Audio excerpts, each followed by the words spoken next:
I used this Canon T7i yesterday in the live stream and everything went fine. And today, this is now what the Canon T7i is showing up as. 15 years later, this. So I felt kind of bad, so I went out and walked the dogs. And I came back and I'm like, I'm going to give it another try. This is me on going between this and, oh wait, I didn't turn my GoPro on. There we go. Wow, the GoPro's working, guys. It's just not very big. So I've got both working here. Just look at what's going on with this crap. What the hell is this? I don't know what's going on. This is driving me batty. I do not know what's going on.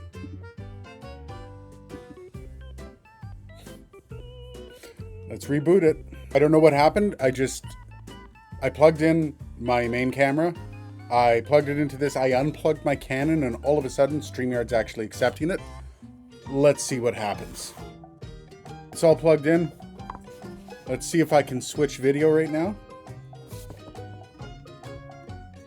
And it kicks me right out. It goes right to FaceTime HD camera. And then it won't recover. Oh my God. All right, you know what? I'm not going to do it. I'm sick of this.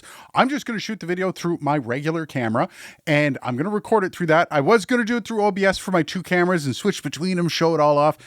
No, I'm done. So we're just going to do this here. So starting out on the right foot, isn't it? This has to be one of the most polarizing pieces of gear I've ever reviewed.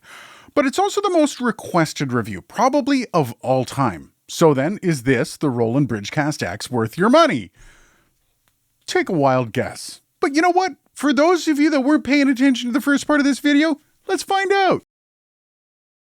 Okay, let's start somewhere happy, like the build quality. And this is one of the more impressive parts about this unit. It is a brilliant quality and it feels like a tank. All the buttons and knobs just feel premium on it and no real concerns on the top or the back of the unit here. It even looks nice when it's turned on and lit up like a Christmas tree. Really, for the build, this is everything you should be expecting from Roland. Now, I'm not going to dwell here long as I don't want you to nod off. Something that really surprised me, though, is that both USB ports on the back are USB 2.0. Now, considering how this is a dual HDMI video switcher, and I'm using quotations when I say switcher, don't worry, that might be some of the answers for some of my upcoming complaints. More on that in a bit. This thing outputs 24-bit audio with up to 96 kilohertz sample rate with 32-bit float internal processing, which basically just means it's really fast with its processing of effects and such.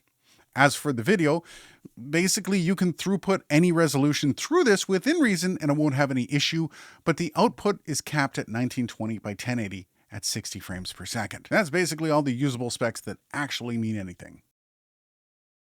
So I'm going to separate the audio and the video here, and it's going to become quite apparent why in just a bit. But this is where this unit really shines. The ability to push an SM7B. Check. Though the gain was a bit quirky. I mean, only 51 dB of gain for an SM7B. That ain't right. But you know what? I can get past that. Because really, who cares? But everything inside the app is absolute gold. The routing, awesome. Although I think Elgato and Beacon have spoiled us with some of the updated ways of properly routing through Windows. But you know what? Whatever. The customizability is fantastic, even letting you change the color of the gain pot. It's unnecessary, but it is still kind of cool. Checking out the gain screen, nothing to miss here. Now, I did mention that the gain displayed isn't exactly the actual gain being used, and I know that because you need at least 65 dB of gain to push an SM7B. So this is technically lying to you. Does it matter? No. But also, the noise floor on this does look pretty decent as well. At 51 dB, you can see the noise on the graph when nothing is plugged in, meaning that's all the preamp noise. No idea how much actual gain that is applied to the preamp there. I'm guessing it's about 65 dB and hovering right around neg 55 to neg 60. It's fine. The mic cleanup, that's actually awesome too. Now, if you're new to audio, this might seem a bit daunting at first, but you know what? Just lean into the learning curve and it shouldn't take you too long. Once you do, you get an impressive amount of control over the processing your signal is going to go through. Now, you can see my setup, and you will notice I didn't bother with the de-esser. That's because I could carve it out all myself in the EQ, which was super cool. I really do love the EQ ability with this program. It is super nice and very, very user-friendly. The mic effects, I mean, they're mic effects. I still don't understand why people use them. I don't know the draw, but if you do, apparently these are all quite famous from the Roland brand. So, you know what? There you go. But when we get down to the game controls, things start to get kind of interesting. For starters, the ability to EQ your game audio is really cool. And again, if you're just getting into audio, this is another one of those awful learning curves. But again, totally worth it to just dive in and learn how to use it. Until then, though, you do have some cool presets so you can hit the ground running, or at least if these games are on your streaming list. And lastly in here, control over virtual surround. This is a really cool feature that I can see some min-max streamers really getting in depth with. This is a whole new level of gamer here. Moving on, we have audio control for chat. Nice touch. And then we get to the control pads. Now, these are really cool, but I don't know, maybe a little confusing for me as well. They are super customizable. You can control OBS, you can control music, and you can put in sound effects. But here's the confusing part. You want to upload your own audio? Sure, but you're maxed out at 5 seconds of wave audio per. That seems like an odd and arbitrary line to draw in the sand, like all this awesome stuff and then bleh. I mean, maybe just a slightly larger onboard memory? I mean, it's not like this thing is cheap. Or maybe just an SD slot so people can save their own. No? Okay. Weird. Anyways, you know what? Moving right along. Under output, you have a bunch of different options. All rather good, but also kind of boring. Same with profile and system. So let's slide down to the BGM Cast. Another awesome add-on. This is basically a whole whack of royalty-free music that you can just integrate with your system.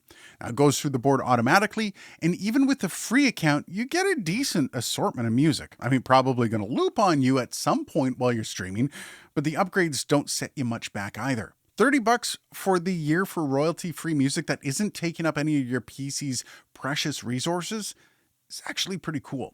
Now, if you're getting into this for the sound effects, you're going to want to pay if you want more than 4.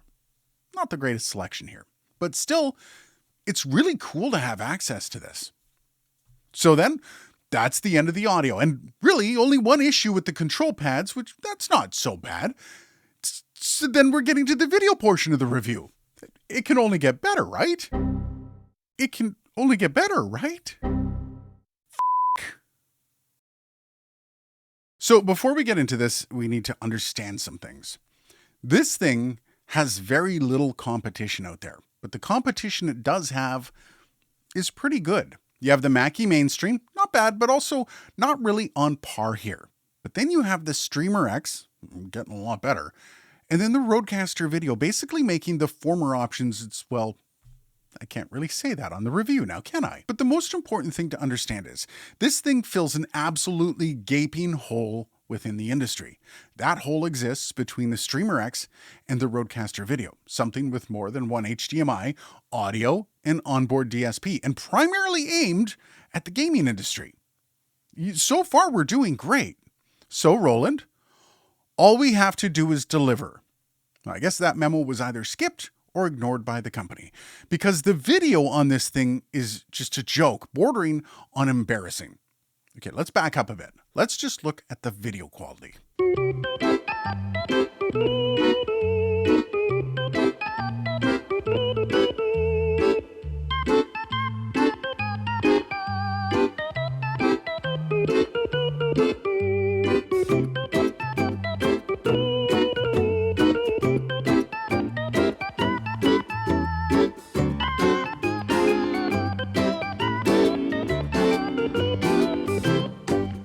Okay, you know what? That's fine. We don't need perfection.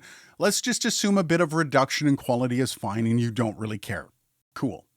Sometimes, though, it just goes bad and then the unit completely screws up and can't switch, completely disconnecting from the computer when I try. And also sometimes, like you saw at the beginning of this video, where it just won't work with OBS, and when you try to switch to a second source, it just seizes everything up. Not exactly the greatest while you're live streaming. Not to mention, when it does actually work, like it was when I did my live stream, the switching time is just obnoxious, lasting somewhere between 3 and 5 seconds. So I'll time it here just to see what we all think.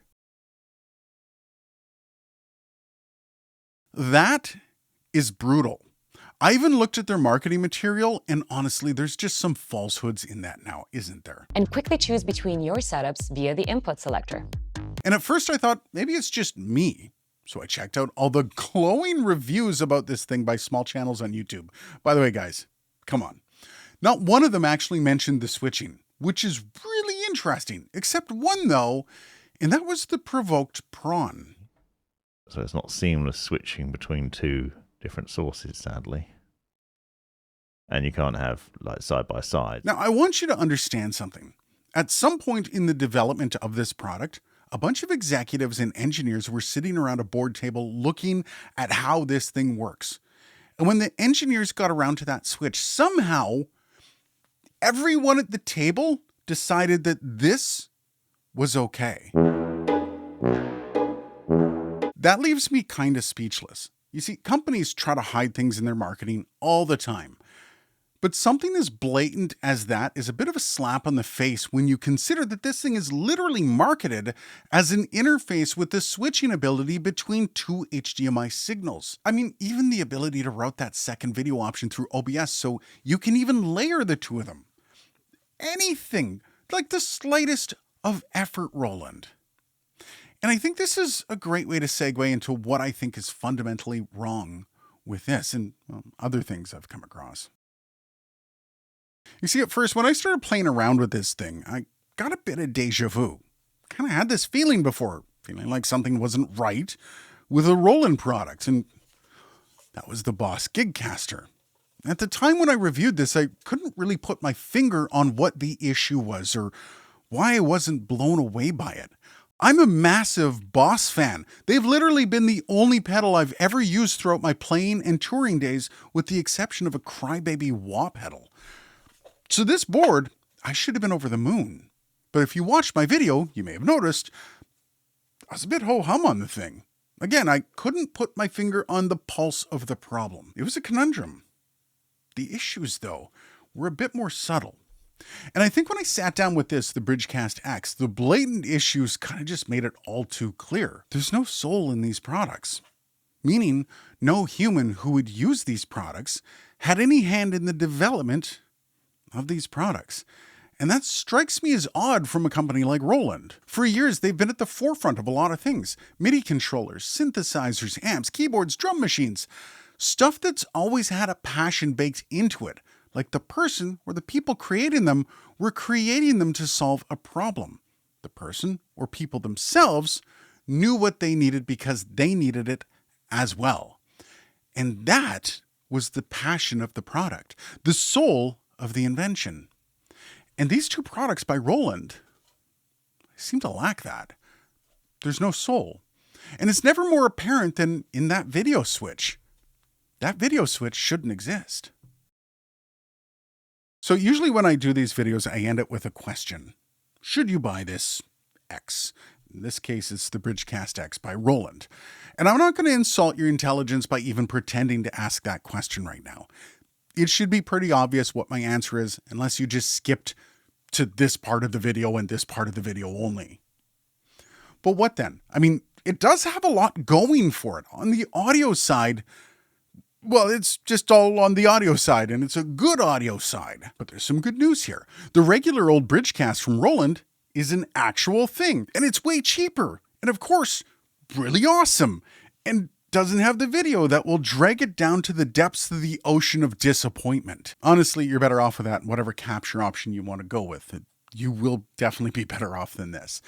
And that's a massive shame. That gaping hole we talked about in the audio/video space for content creators is exactly where this thing exists.